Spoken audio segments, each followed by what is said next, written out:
भाभी क्यों बदल गई। कोयल शादी के बाद जिस घर में आती है वहाँ सास ससुर के सिवा 2 ननदें भी थी, लेकिन दोनों शादीशुदा। कोयल ने सोच लिया था कि वो इस घर को जीत कर रहेगी, लेकिन होता कुछ और है। यार ये कोयल कैसी लगी तुझे?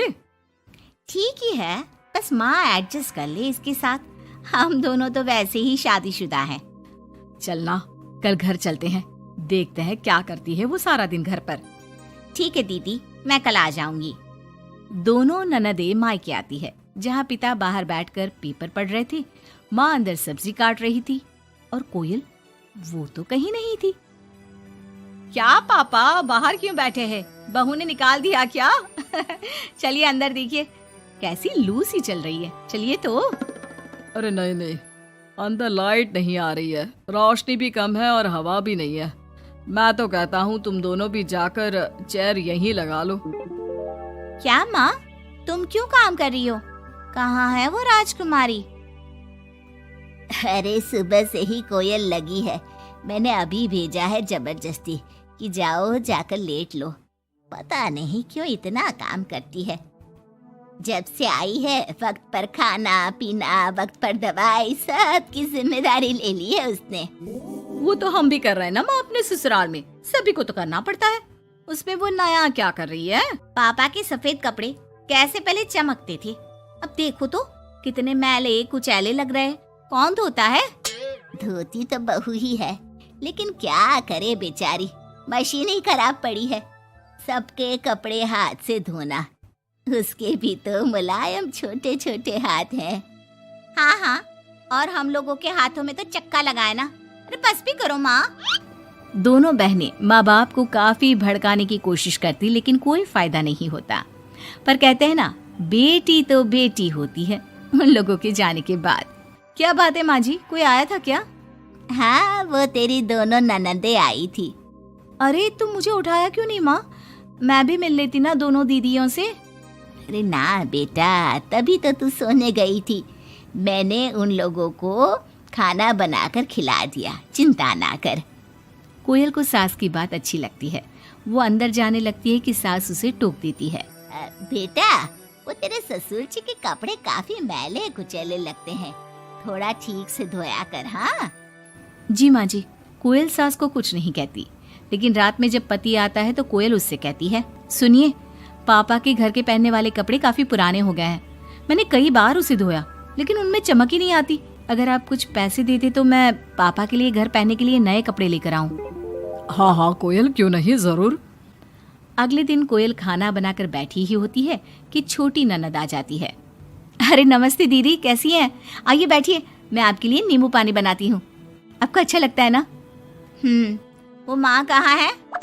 कोयल को अजीब सा लगता है कि ननद ने उसे पूछा तक नहीं, ना ही नमस्ते किया। सामने से माँ आती है।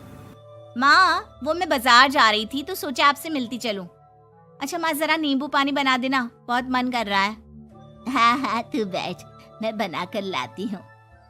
कोयल को लगता है कि बेटी है, माँ के हाथ का स्वाद मिस करती होगी। इसमें बुरा मानने वाली कोई बात नहीं है। दीदी, मैं भी बाजार जा रही हूँ, आपके साथ ही चलती हूँ। ननद भाभी दोनों मार्केट जाती है, जहाँ कोयल ससुर जी के लिए कपड़े लेती है। क्या जरूरत है भाभी, पापा को उनकी पसंद के कपड़े ले देती ना, उन्हें ही यहाँ पर लाकर।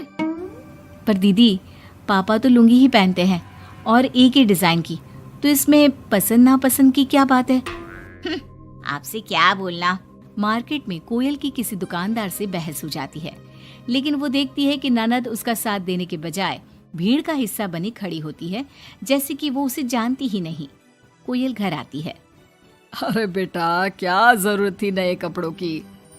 पापा, मैंने ना आपके कपड़े धोने की काफी कोशिश की, लेकिन वो पुराने हो गए थे ना, इसलिए ऐसे मैले से लग रहे थे। सास भी समझ जाती है कि कोयल ने कपड़े धोने में मेहनत तो की ही होगी। एक रोज फिर दोनों ननदें आती है। कोयल अब दोनों ननदों को मनाने के लिए कोई ना कोई तरकीब निकालती है। ये साड़ी दीदी को दे देती हूँ, मेरी नई साड़ी है, कम से कम साड़ी देखकर खुश हो जाएंगी। दीदी, ये साड़ी आप ले लीजिए।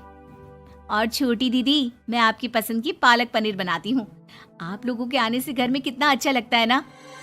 दोनों कुछ नहीं बोलती। अब तो जब भी दोनों ननदें घर आती, कोयल के सास ससुर को भी भड़काकर चली जाती, जिसके बाद से ही दोनों का रवैया कोयल के लिए कुछ दिनों के लिए बदल जाता। पता है कोयल, मेरी छोटी बेटी सास को घर में एक काम करने नहीं देती, सारा दिन बिठा के खिलाती है। कम से कम तुझे मेरा साथ तो मिला है, क्यों? कोयल कुछ नहीं कहती, लेकिन अब वो थक चुकी थी। ससुराल के लोगों को प्यार से, सम्मान से साथ बांधने की कोशिश कर करके, लेकिन ननदें वैसी की वैसी ही रही। अब कोयल ने सोच लिया कि वो ननदों से बात करेगी। जब बड़ी ननद घर पर फोन करती है, हेलो हेलो कोयल, माँ को फोन देना। सभी को फोन लगा लिया लेकिन कोई उठा ही नहीं रहा। ओह, तभी आपने मेरे फोन पर फोन किया दीदी, और वो भी सीधे माँ से बात करने के लिए। क्यों, मैं नहीं हूँ क्या? या मेरा हालचाल पूछने की आप लोगों को जरूरत ही नहीं है, या मुझसे मतलब ही नहीं है? क्यों? अरे नहीं नहीं, ऐसा नहीं है, वो वक्त ही नहीं मिलता ना घर के कामों को लेकर। दूसरी ननद से भी कोयल बात करती है, लेकिन वो भी वक्त और काम थकान का रोना रोने लगती है। कोयल को लगता है कि शायद उसकी ननदों से बात करके उसे सब सॉल्व कर लिया, लेकिन ऐसा होता नहीं है। ननदों का व्यवहार वैसा का वैसा ही रहता है, जिसके बाद कोयल भी कुछ ठान लेती है। एक रोज छोटी ननद घर आती है। कोयल भी उसे नमस्ते करके कमरे में चली जाती है। ना ही उसकी पसंद का खाना पूछती है और ना ही चाय। बड़ी ननद को भी कोयल फोन करना छोड़ देती है, और ना ही उन लोगों के स्टेटस चेक करती है, ना ही उन लोगों के आने पर हालचाल पूछती है। दोनों ननदों को कोयल का बदला रूप अच्छा तो नहीं लगता। क्या बात है कोयल भाभी, आपको हमारा यहाँ घर आना अच्छा नहीं लगता क्या? लेकिन हम भी क्या करें, मायका है, माँ बाप है, तो आएंगे तो सही ना। वो काम है थोड़ा, मैं अपने कमरे में जा रही हूँ। जो भाभी ननदों के आगे पीछे लगी रहती थी, उन लोगों के खाने पीने से लेकर हर बात का ख्याल रखती थी, उसका बदला रूप दोनों ननदों को अखरने लगता है। क्या बात है कोयल, अब हम लोगों से बात भी ज्यादा नहीं करती, ना ही फोन करती है। वैसे तो आप लोग भी मुझे कभी नहीं पूछती थी ना, आती तो सीधा माँ के कमरे में। फोन में मुझे तब करती जब घर में किसी का फोन ना लगता हो, और करती भी तो सीधे माँ से बात करा दो। मेरे हाथ का ना खाना खाती, ना सीधे मुंह बात करती। तो मैंने भी अपनी दुनिया में जीना सीख लिया है। अब मैं मस्त हूँ और खुश हूँ। नमस्ते। ये बोलकर कोयल वहां से चली जाती है अपनी दुनिया में।